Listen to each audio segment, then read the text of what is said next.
आज 31 जनवरी को राष्ट्रीय महिला आयोग का स्थापना दिवस है और इस अवसर पर एकेडमिक पॉइंट ऑफ व्यू से मैं आपको बताने जा रहा हूं कि राष्ट्रीय महिला आयोग क्या है, इसकी भूमिका क्या है, इसका संवैधानिक स्थिति क्या है और कार्यकाल और शक्तियों के बारे में भी मैं चर्चा करने जा रहा हूं।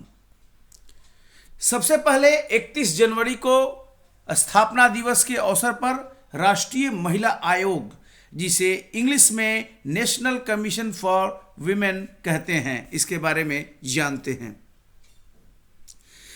राष्ट्रीय महिला आयोग एक वैधानिक या सांविधिक बॉडी है, स्टैट्यूटरी बॉडी है। स्टैट्यूटरी बॉडी का मतलब है वह बॉडी जो कि विधायिका के एक्ट से बना हो, यानी कि चाहे वो पार्लियामेंट हो, चाहे स्टेट का विधायिका हो। एक कानून बनाकर जब किसी बॉडी को स्थापित किया जाता है तो उस बॉडी को वैधानिक या सांविधिक स्टैट्यूटरी बॉडी कहा जाता है। NCW यानी नेशनल कमीशन फॉर वीमेन का उल्लेख भारतीय संविधान के किसी अनुच्छेद में नहीं है, बल्कि केंद्र सरकार द्वारा अधिनियम बनाया गया है, एक्ट बनाया गया है, जिस एक्ट का नाम है national commission for women act 1990 और इसकी स्थापना की गई है 31 जनवरी 1992 को। आज 31 जनवरी है और इसलिए इस टॉपिक को मैं आपके समक्ष प्रस्तुत कर रहा हूं। राष्ट्रीय महिला आयोग जो प्रथम राष्ट्रीय महिला आयोग का गठन 31 जनवरी 1992 को हुआ, जिसकी अध्यक्षा श्रीमती जानकी पटनायक थी। ये क्वेश्चन पूछा जाता है। वर्तमान में रेखा शर्मा राष्ट्रीय महिला आयोग की अध्यक्ष हैं आज के डेट में।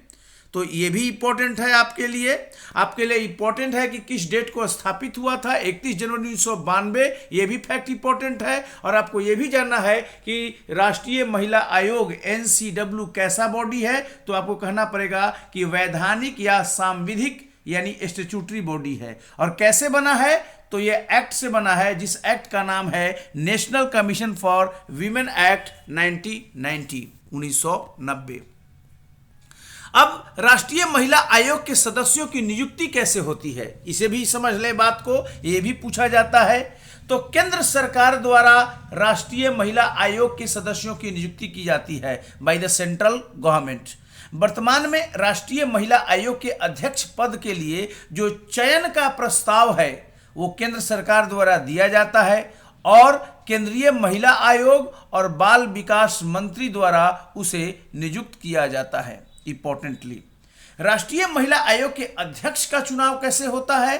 प्रधानमंत्री की अध्यक्षता वाली समिति करती है। ठीक है, यानी अध्यक्ष का चुनाव प्रधानमंत्री की अध्यक्षता वाली समिति करती है और जो उसके लिए अन्य जो प्रस्ताव होता है वो केंद्र सरकार ही देता है और बाल विकास मंत्री द्वारा इसे नियुक्त किया जाता है। केंद्रीय महिला आयोग में कुल कितने सदस्य हो सकते हैं? तो आपका उत्तर होगा कुल 6 सदस्यीय निकाय हैं, यानी कि 6 सदस्य होंगे, जिसमें एक अध्यक्ष और 5 मुख्य सदस्य होते हैं। मतलब 1+5, एक अध्यक्ष और 5 मुख्य सदस्य होते हैं। महिला आयोग के सदस्य की योग्यता क्या है? तो जो अध्यक्ष है महिला आयोग का, उसके लिए गैर राजनीतिक उसको बनाया गया है, यानी नॉन पॉलिटिकल। सुप्रीम कोर्ट के पूर्व न्यायाधीश, ध्यान दीजिए, सुप्रीम कोर्ट के पूर्व न्यायाधीश या हाई कोर्ट के पूर्व मुख्य न्यायाधीश को अध्यक्ष बनाया जाए, जो महिलाओं के विकास के लिए प्रतिबद्ध हो। तो इसके लिए मतलब कि ये चीज है कि गैर राजनीतिक बनाने के लिए सुप्रीम कोर्ट के पूर्व न्यायाधीश या उच्च न्यायालय के पूर्व मुख्य न्यायाधीश को अध्यक्ष बनाया जाए, जो महिलाओं के विकास के लिए प्रतिबद्ध हो। और 5 जो मुख्य सदस्य होते हैं केंद्र सरकार द्वारा मनोनीत सदस्य, समाजशास्त्री, कानूनवेता, श्रमिक संघ, औद्योगिक प्रबंधन व प्रशासन, सामाजिक आर्थिक विकास से संबंधित होगा।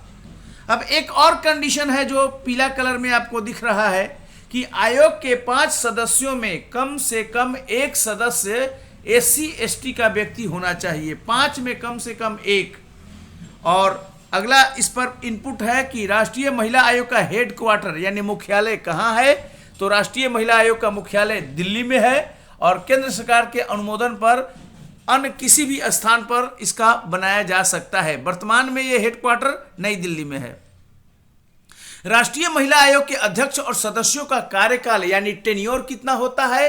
तो 3 साल के लिए होता है ना। अध्यक्ष और सदस्यों का कार्यकाल 3 साल का होता है और सदस्य और अध्यक्ष अपना त्याग पत्र किसको देते हैं। तो केंद्र सरकार को देते हैं। ये इंपॉर्टेंट बात है। और इसमें एक अन्य है कि राष्ट्रीय महिला आयोग का कार्य क्या है। तो महिलाओं के लिए संवैधानिक यानी कॉन्स्टिट्यूशनल और कानूनी संरक्षण लीगल प्रोटेक्शन का रिव्यू करना, समीक्षा करना। ये जो भी कॉन्स्टिट्यूशनल लीगल रक्षोपाय है महिलाओं के लिए उसको समय समय पर रिव्यू करना और उसको लागू करवाना। दूसरा, सुधारात्मक वैधानिक उपायों की अनुशंसा। अनुशंसा कहते हैं रिकमेंडेशन को। करेक्टिव लीगल मेजर्स के लिए रिकमेंड करना।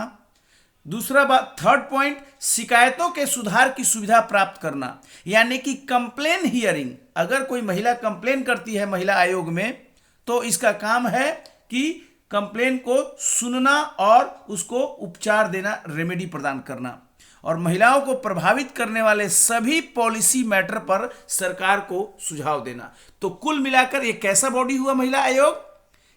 ये महिला आयोग एक तरह से क्वेसी जुडिशियल बॉडी है यानी सिविल कोर्ट का इसको पावर है एक तरह से, क्योंकि वो किसी को सम्मन कर सकती है, बुला सकती है, अटेंडेंस इंश्योर करवा सकती है और सरकार को ये सलाह देती है। तो एक जो है सलाहकारी बॉडी है यानी कि रिकमेंडेटरी बॉडी है।